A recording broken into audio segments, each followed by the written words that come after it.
Chega aos cinemas na próxima semana o filme Soares é Fixe, do realizador português Sérgio Graciano, e que retrata a noite das eleições presidenciais de 1986. Neste ensaio geral entrevistamos o realizador, os atores e o argumentista. Mais à frente visitamos na Gulbenkian a exposição retrospectiva do artista Ricardo Cruz Felipe, que aos 90 anos continua a criar.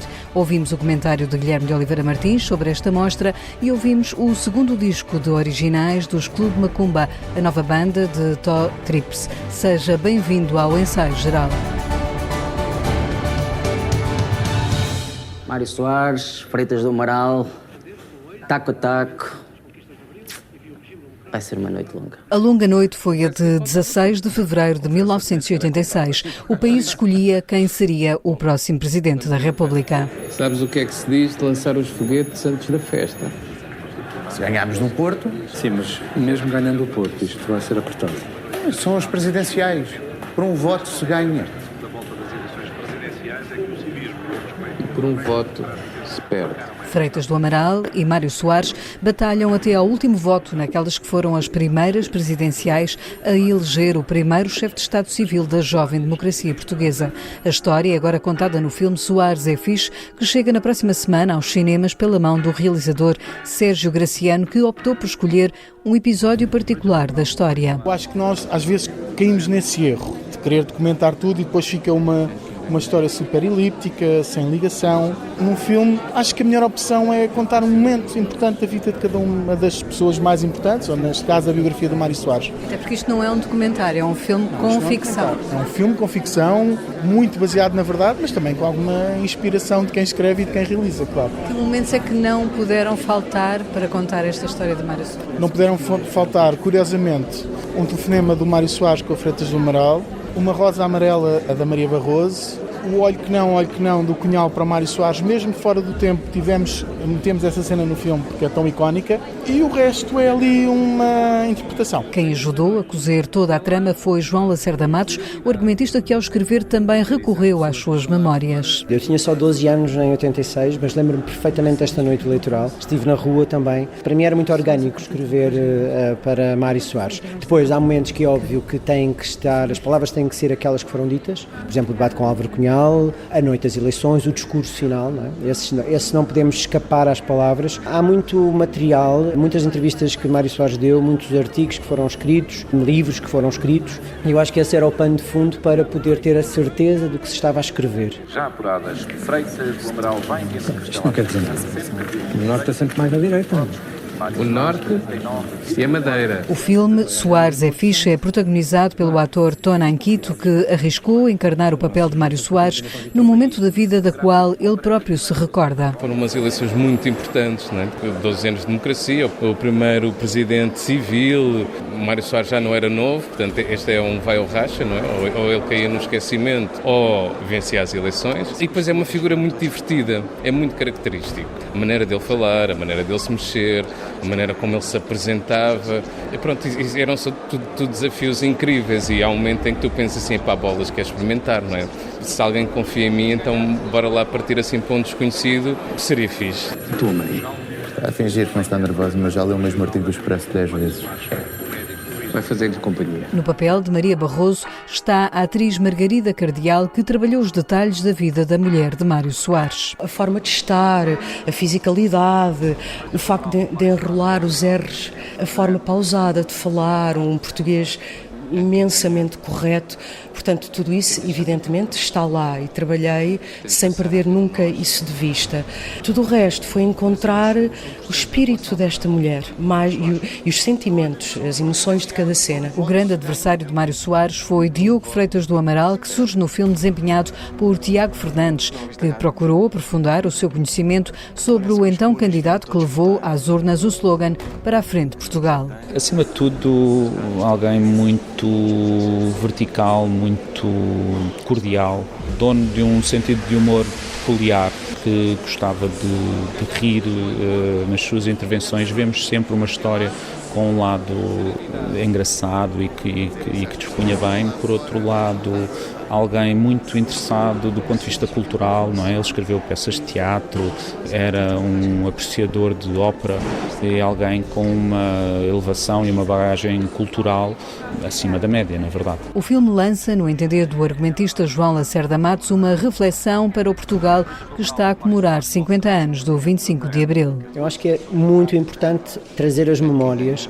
e lembrar às gerações de agora, aquelas que se vão agora votar pela primeira vez e as que já votaram algumas vezes, que a política não tem que ser agressividade, a política não tem que ser o discurso de vão de escada. A política pode ser elevada, ou deveria ser sempre elevada. E se calhar é mais fácil escolher pessoas em quem confiamos porque vemos que elas estão ligeiramente acima do nosso pensamento em relação às grandes causas. Eu acho que Mário Soares era esse homem. E ao mesmo tempo também era um homem muito prático e muito pragmático. E há momentos, o filme reporta um desses, a Marinha Grande, não é? Que ficou como um ícone, não é? Hoje diz-se, este político já teve a sua Marinha Grande, quando há uma reviravolta, em que Mário Soares, apesar de ter sido agredido, apesar de estar na rua, sentir-se ameaçado, ainda consegue ter um discurso coerente. E isso é muito interessante. Outra coisa que eu acho que é interessante ver é a forma como os mídias trataram aquela noite, principalmente a televisão. Nós temos muitas imagens que são reais, são do momento. E de facto isso também é interessante, foi a primeira vez que se usou, por exemplo, um computador para fazer gráficos. Não é? Antes disso eram coisas de feltro. E todo esse lado quase analógico e muito, as pessoas se esperavam pelos resultados porque eles chegavam por telefone. Eu acho que isso também é interessante, na era do X e das redes sociais, voltar um bocadinho atrás e pensar, continuava a fazer sentido. Eu fui agredido, mas isso não me impediu de circular em Portugal, porque Portugal é uma terra de liberdade. O filme Soares é Fixe chega aos cinemas no ano em que se assinala o centenário do antigo Presidente da República. A estreia será na próxima quinta-feira.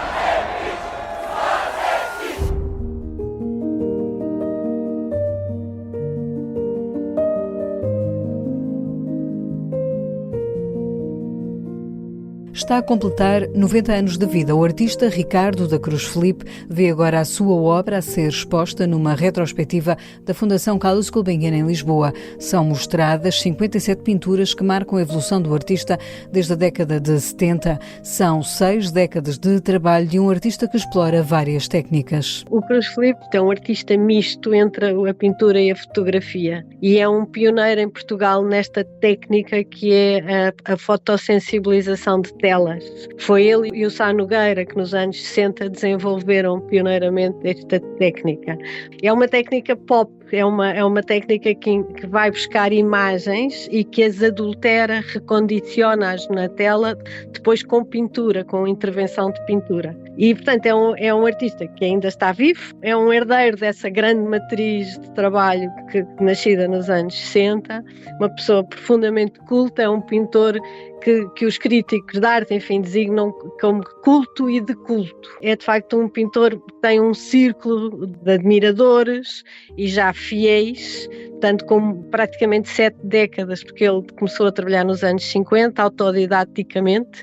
Continua, a última tela é pintada em 2020. Ana Vasconcelos é a curadora desta exposição, que abre ao público no dia 23 de fevereiro na Galeria do Piso Inferior do edifício sede da Gulbenkian. Até 15 de abril poderá descobrir o trabalho deste artista engenheiro de formação e profissão, que em 2017 resolveu doar parte do seu acervo à Gulbenkian. O Gulbenkian começou logo a comprar cedo, na década de 70. O Cruz Felipe põe com êxito no final dos anos 60, 70.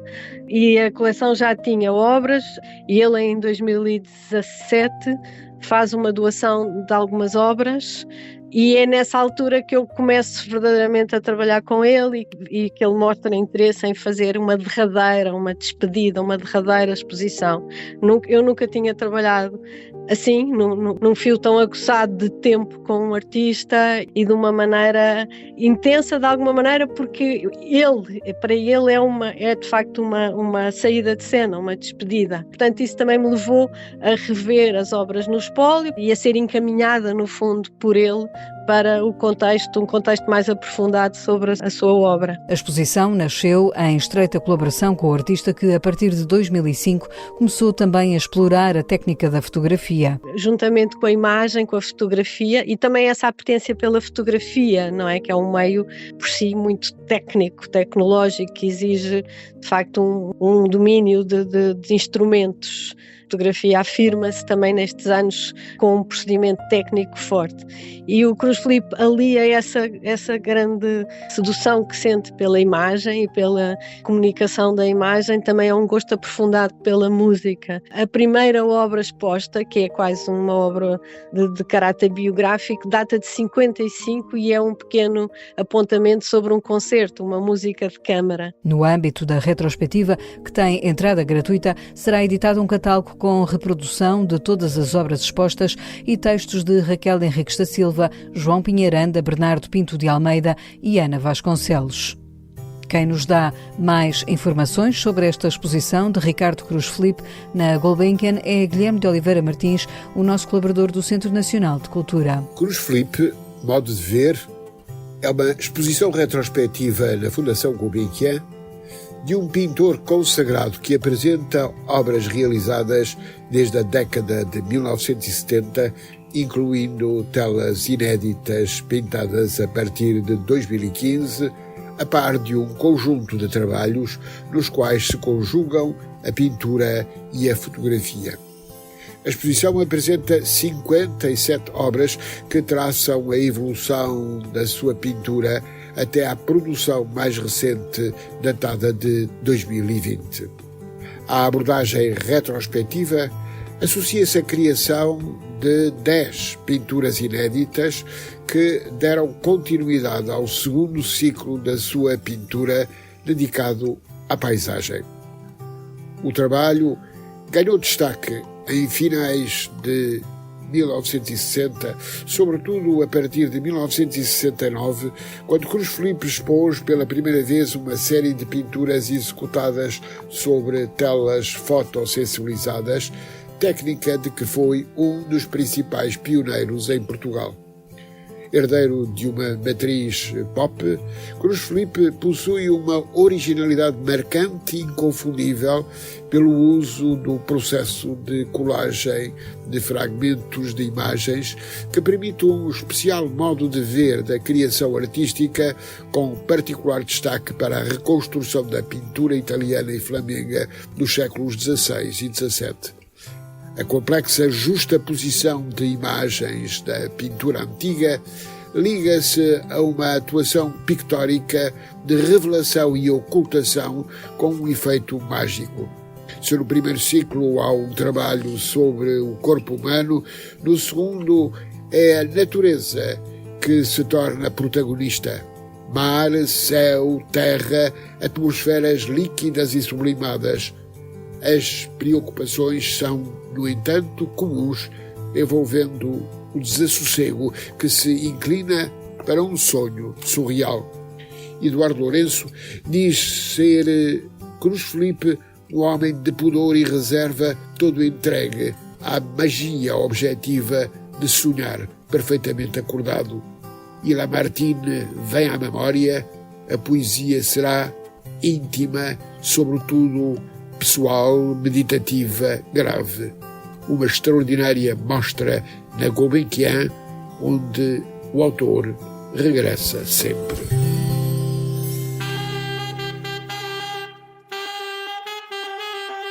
Este é o som dos portugueses Clube Macumba, a banda de Tó Trips que junta os músicos Gonçalo Leonardo, João Doce e Gonçalo Prazeres. Estão a lançar o segundo disco de originais e mantêm a sua identidade bastante diversificada, explica Gonçalo Leonardo. Tentamos abarcar várias influências, várias músicas que todos nós ouvimos, mas se eu tivesse que dizer o que é Clube Macumba, eu diria que é uma música que tem um bocadinho de rock, um bocadinho de world music, seja isso o que for, que é uma música que tem sempre de caráter assim, talvez um pouco dançável e que seja viva e mutável e rica nesse sentido. Sulitânia Beat é o nome do novo LP que sai em CD e vinil e que mostra uma banda mais coesa, explica o contrabaixista Gonçalo Leonardo, que traça as diferenças entre os dois discos dos Clube Macumba. O primeiro disco foi um disco em que a banda, em que nos tínhamos juntado há pouquíssimo tempo e ensaiámos para gravar um disco. Passado uns meses estávamos no estúdio a gravar. E este disco, eu acho que a grande diferença é que depois a banda cresceu muito em termos de estrada. Felizmente tivemos muitos concertos e a banda, quer dizer, nós conhecemos muito melhor musicalmente uns aos outros. A banda evoluiu muito na estrada. Começámos também a ter sempre uma componente um bocadinho de liberdade e de improvisação nos concertos e assim. E eu acho que isso tudo contribuiu para o segundo disco ser um bocadinho diferente a esse nível. Ou seja, é uma banda, acho que o nosso som está muito mais coeso. A Gonçalo Leonardo perguntámos de onde veio o nome para este disco. Fizemos uma residência artística em Castro Marim, promovida pela Beekeepers, pela Associação Beekeepers, e fizemos num espaço que se chama Companhia das Culturas. Os donos desse espaço, que é a Tina e o Francisco, convidaram-nos para jantar, e o Francisco Palma Dias, que é poeta, escritor, é assim uma pessoa muito culta mesmo, e que tem um conhecimento enorme sobre o Algarve e sobre as terras do Sul, e ele falou-nos um bocadinho do conceito de Sulitânia, não é? Ou seja, das terras que estão a sul do Tejo e que durante muito tempo também foram um bocadinho esquecidas e assim. E essa palavra ficou-nos um bocadinho a ecoar assim ao longo do tempo. Há um tema que tem esse nome e surgiu a questão de transformar um bocadinho nos apropriarmos um bocadinho da palavra em si e de transformarmos com o beat. Inspirado na poesia, Sulitânia Beat tem agora diversas apresentações ao vivo. O primeiro concerto é já para a semana, dia 23, nos Maus Hábitos, no Porto, depois dia 24 em Estarreja e dia 29 em Lisboa, no Beleza. É com a música de Clube Macumba que fechamos o ensaio geral de hoje, que teve sonorização de José Luís Moreira. Voltamos de hoje a 8 dias. Vamos estar na Póvoa de Varzim a acompanhar o Festival Correntes de Escritas, que celebra 25 anos. Até lá, boa noite e bom fim de semana.